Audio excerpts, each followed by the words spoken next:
for me are good. You hold my future. You're working all the time. You're the mountain mover. From sunrise to sunset, till the sun comes back up again. You're by my side. You started a good work in me. I know that you will complete it. You will see it through, yeah. I know that you're still working on me. And everything that you say you'll do, 'cause I believe that you are faithful, oh, you are faithful, oh, you are faithful. I'll trust your every word, 'cause I believe that you're working for my good. Yes, you're committed. From sunrise to sunset, till the sun comes back up again. You're by my side. You started a good work in me. I know that you will complete it. You will see it through, yeah. I know that you're still working on me. And everything that you say you'll do, 'cause I believe that you are faithful, oh, you are faithful, oh, you are faithful. You are my hope, you are my future. You are the mountain mover. You are faithful. You are my hope, you are my future. You are the mountain mover. You are faithful. You started a good work in me. I know that you will complete it. You will see it through, yeah. I know that you're still working on me. And everything that you say you'll do, 'cause I believe that you are faithful, oh, you are faithful, you are faithful, oh, you are faithful, oh, you are faithful, oh, you are faithful.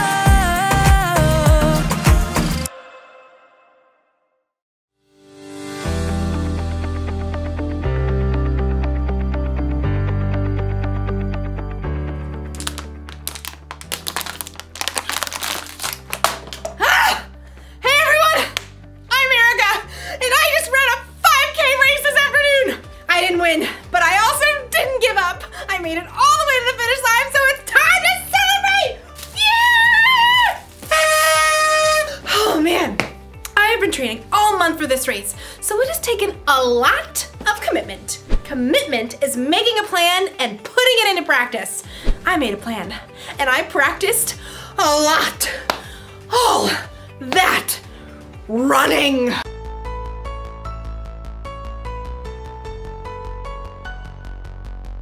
And strength training. And even training my brain. For a month, it's like training has been my life. Like, I thought about this race constantly. When I decided what to eat, when I chose how to spend my time,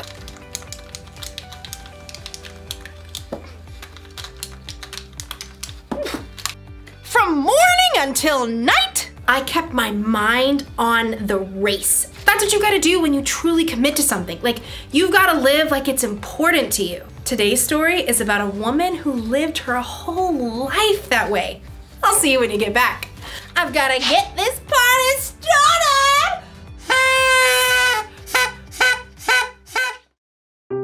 The Bible. It's 66 books of history, stories, letters, and poetry that fit together to form God's one big story. The epic adventure of how He created us and loves us so much that He made a way to rescue us.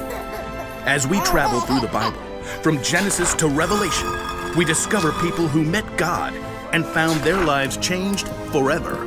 Now, for an amazing story, inspired by the book of Mark, chapter 12, verses 41 through 44. When Jesus rode into Jerusalem on a donkey the week before Passover, the crowds were excited. Hosanna!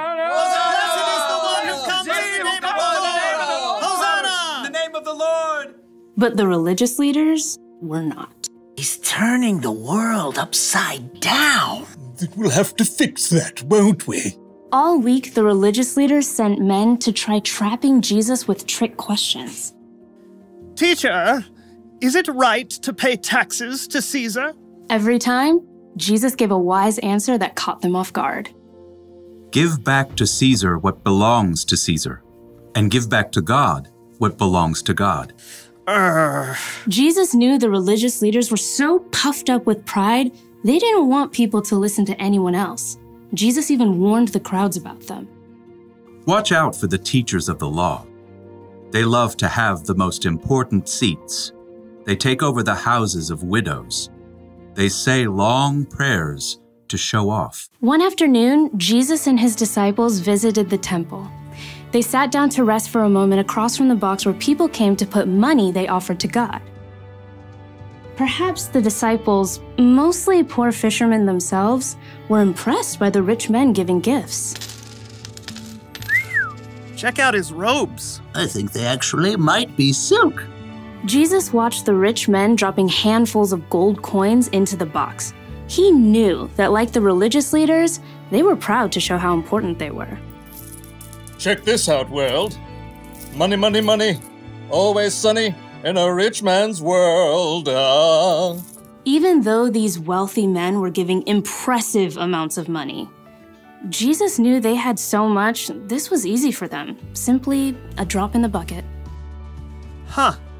She looks a little out of place. The next person in line clearly wasn't wealthy.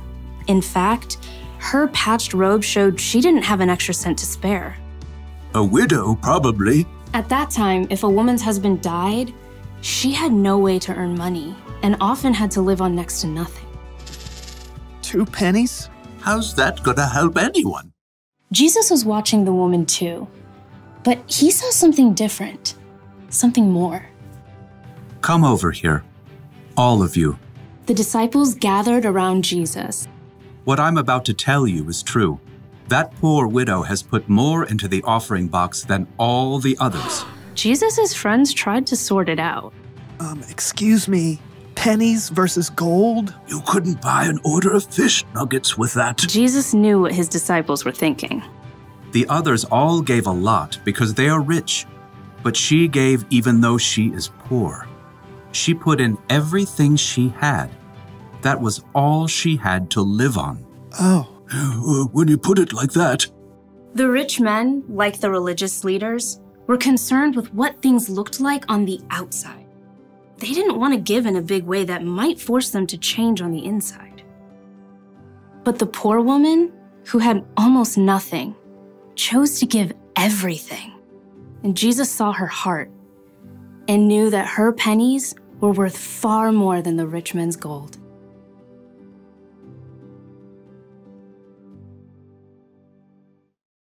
Nobody else thought a poor woman giving 2 small coins was a big deal.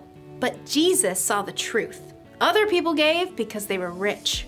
This woman gave everything she had because she was putting her trust in God. She was living for Him. And that's something to celebrate.